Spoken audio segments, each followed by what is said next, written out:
यदि कामना मरने के बाद भी आपके कामनाओं की पूर्ति नहीं हुई, इच्छाओं की पूर्ति नहीं हुई, तो मर के भी जीव को मोक्ष नहीं मिल सकता। और यदि जीते जी आपकी कामनाएं शांत है गई, इस मन को ठंडक मिल गया महाराज, संतुष्टि है गई, तो जीते जी संसार में ही मोक्ष मिल जाता है। संसार से जीते जी ही मोक्ष मिल जाता है।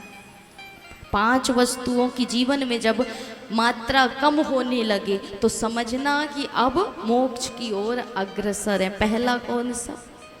वस्तुओं की आसक्ति कम होने लगे। जो आवश्यक है, अति आवश्यक, अति से अति आवश्यक वही चाहिए। जो नहीं है उसकी कोई कल्पना मत करिए, उसकी कोई कामना ही मत करिए। वस्तु की कामना कब होने लगे, धन संग्रह की वृत्ति कब होने लगे। जितना उपयोगी है जीवन के लिए उतना ही कमाना है, जिससे यह जीविका चल जाए उतना ही कमाना है। बाकी जोड़ करके क्या करोगे, बैंक में डाल डाल के क्या करोगे महाराज, जाने के बाद दूसरे लोग उससे मौज मस्ती करेंगे। इसलिए हरि नाम में जो आनंद है वो धन संपत्ति में नहीं है। जितनी आवश्यकता हो, जितने से ये जीवन चल जाए उतना ही उपभोग करना है, उससे अधिक की कामना नहीं करनी है। क्योंकि दूसरे जन्म में तो जाने वाला नहीं है आपके साथ, इसी जन्म में यही छूट जाने वाला।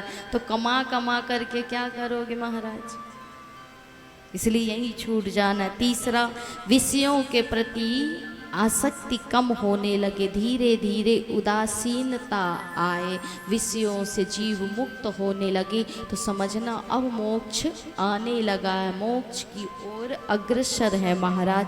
और कहा व्यक्ति एकांत में सुख पाने लगे, एकांत में भी जिसे आनंद आने लगे, हरि का भजन करते हुए एकांत में भी जिसे आनंद आने लगे, तो ये है मोक्ष की निशानी। विचार आपके कम होने लगे। लोगों से कहते हैं भगवान से मिलना है तो लोगों से मिलना कम करिए। क्यों? क्योंकि हम 4 लोगों से मिलेंगे तो मन 4 में ही लगेगा, भगवान से हट जाएगा। इसलिए यदि भगवान को पाना है तो लोगों से मिलना कम कर दीजिए। भगवान से मिलना है तो, और संसार से मिलना है तो रमे रहिए महाराज, संसार में कोई फर्क नहीं पड़ता। इसलिए जिस जीवन में भगवत प्राप्ति की इच्छा है, भगवान के दर्शन की इच्छा है, तो हमने कल भी कहा ना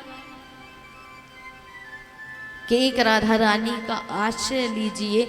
माना कि दर्शन दे ना दे, लेकिन नरक से छुट्टी तो अवश्य मिल जाएगी महाराज, इतना तो विश्वास है। स्वयं प्रहलाद जी कहते हैं, स्कंद पुराण में आया है महाराज कि कृष्ण कृष्णेति कृष्णेति कलौ वक्षति प्रत्यहं नित्यं यज्ञायुतं पुण्यं तीर्थकोटि समुद्भवम्।